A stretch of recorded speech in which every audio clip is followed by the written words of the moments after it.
Spanish flu, why did it come to India? It did not start in Spain, it got the name because post-World War I, there was so much transaction from that place and it burst out there, then it spread all over the place. But we don't have to compare this to Spanish flu because Spanish flu largely killed people between 20 and 40 years of age. This is killing people who are generally over 65, 70 years of age or other vulnerable population with certain inherent problems in their system. And another thing is, the minus point of this one is, it doesn't kill as quickly as Spanish flu, but there is asymptomatic transmission in this. With Spanish flu, the moment you got it, we would know you got it, nobody would come near you. But at that time, we didn't have any antibiotics.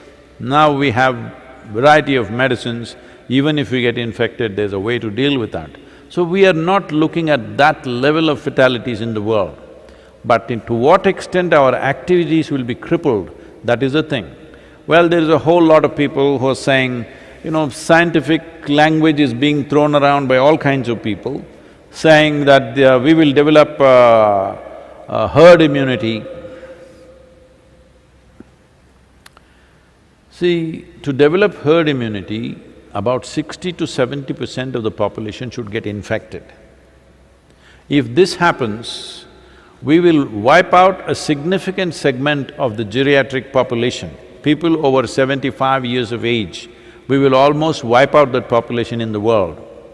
And maybe infants below 1 year of age also, and all the vulnerable people, those who have been through transplants, people with cardiac problems, diabetics, and various other things are there which come under this category.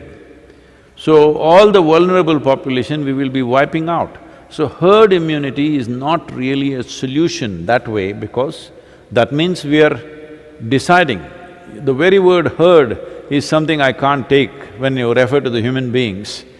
Herd immunity, you talk about this in animals, the same thing we are talking about it, about human beings, because the viruses come from animals right now and this whole thing, but it will wipe out the vulnerable population if you are looking at 70% infection around the world. So how to stop it? Nobody has a clue.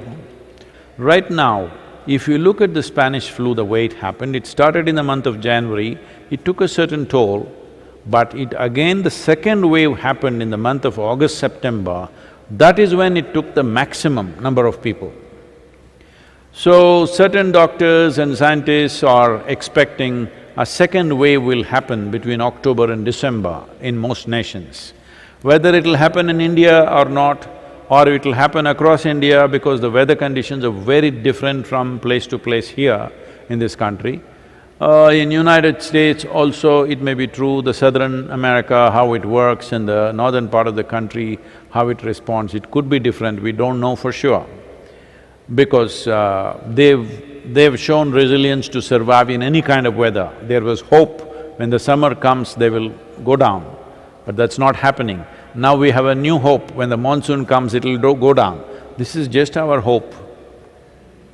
The virus may learn to thrive in all these conditions. There is no proof that it will actually go down. So the second wave, when it comes, when we relax our guard and we start getting into activity, when the second wave comes, that is when humanity may pay a very large price. So this is why we want to separate the vulnerable population.